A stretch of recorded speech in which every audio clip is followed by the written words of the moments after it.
किसान नेता सरवन सिंह पंदेर ने कहा, दिल्ली आंदोलन 2.0 शुरू हुए 305 दिन हो चुके हैं और अमर अनशन को 7 दिन हो गए हैं। मंत्री गैर जिम्मेदाराना बयान दे रहे हैं। हमें सरकार की ओर से बातचीत की कोई प्रस्तावना नहीं मिली है। सरकार किसानों से किए गए वादे पूरे नहीं कर रही है। मैं सभी से अपील करता हूं कि इस आंदोलन में शामिल हो। 100 से ज्यादा दिन हो गए दोनों बॉर्डर पे बैठने ले, हाले तक सरकार से कोई भी सुलह या कोई मैसेज आया?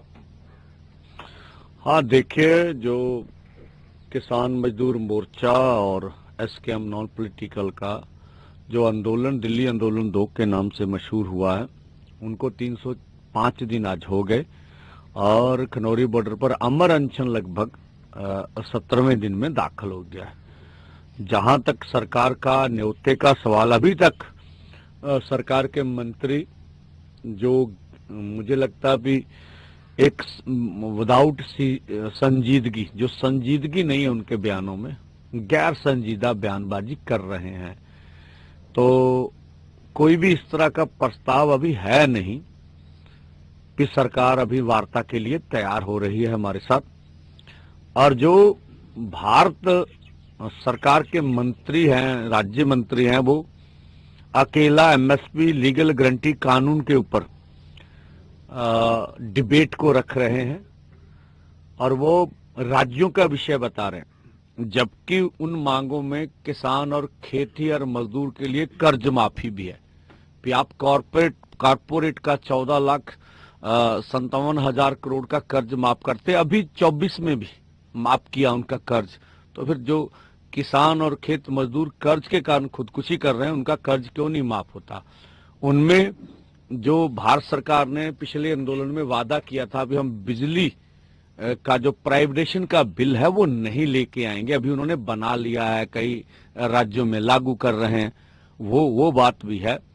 उनमें जो लखीमपुर खीरी का इंसाफ और जो माने भी थे पिछले आंदोलन में भी, दिल्ली पिछले आंदोलन के जो देश भर में केस डाले गए हम वापस ले लेंगे, उसके ऊपर भी कुछ वो बोल नहीं रहे। हमारी मीटिंगों में उन्होंने मान लिया था।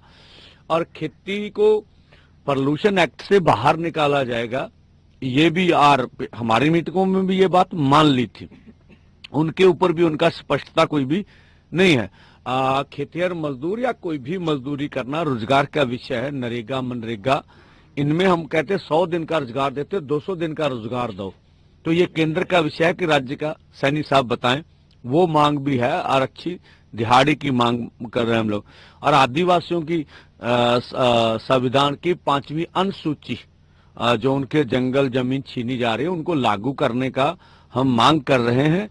तो भारत WTO से बाहर आए और फसली बीमा योजना, जो मौसम की मार पड़ती है हमारे किसानों के ऊपर, हर चीज का बीमा, आप सुई से लेके जहाज तक का बीमा देखेंगे भारत में, भारत से बाहर।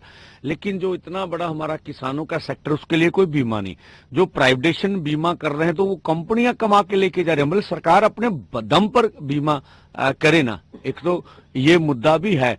और जब 60 साल का किसान और खेत मजदूर हो जाता, जो डॉक्टर स्वामीनाथन कमीशन की रिपोर्ट में भी लिखा था कि उसे पेंशन देनी चाहिए, ये मुद्दे भी हैं जिनके ऊपर भारत सरकार के मंत्री महोदय या कोई बोलने के लिए तैयार नहीं। हम तो लगातार ये कह रहे हैं कि आंदोलन, देखिए ना, आंदोलन बड़ा हो रहा है। आंदोलन में जब हजारों की और 85 हजार लाख तक की भीड़ जाएगी, और देखिए हमारा मानना भी पूरे देश को इसके लिए सुचेत रहना चाहिए। हमारे लोगों को सरकार की एजेंसियां कोई ना कोई इस तरह का कार्य करवा सकती हैं, तो हमें बदनाम करने के लिए, हमारा नैरेटिव बदलने के लिए, और अपने देश के किसान मजदूर से अपील करेंगे। अब हमने आंदोलन भी लड़ना है और आंदोलन को बचा के भी रखना है, उसकी हिफाजत भी करनी है कि आंदोलन को कोई सरकार क्षति पहुंचा ना सके। और यहाँ हम लोग फिर आज भी पीसी करके हमने दोनों फोरमों ने कल अपने अपने तौर पर, और कल शंभू पर भी दोनों फोरमों की रात मीटिंग हुई थी। उनमें कुछ आगे आने वाले जो आंदोलन के फैसले हैं वो उनकी सहमति बनी थी। और आपको अगर आज पीसी हुई और सब कुछ हमारा कुछ अभी कुछ मसलों के ऊपर हम विचार कर रहे थे, फाइनल हो गया, तो आज ही आपको आगे की बात भी बताएंगे। और आने वाले समय में 13 में भी यहाँ जो 10 महीने पूरे हो रहे हैं, हम सभी फिर देशवासियों को, किसानों को, मजदूरों को, सब पंजाब के कलाकारों को, बुद्धिजीवियों को, सबको न्योता देते हैं। आप बॉर्डरों पर पहुंचिए और किसान मजदूर की हौसला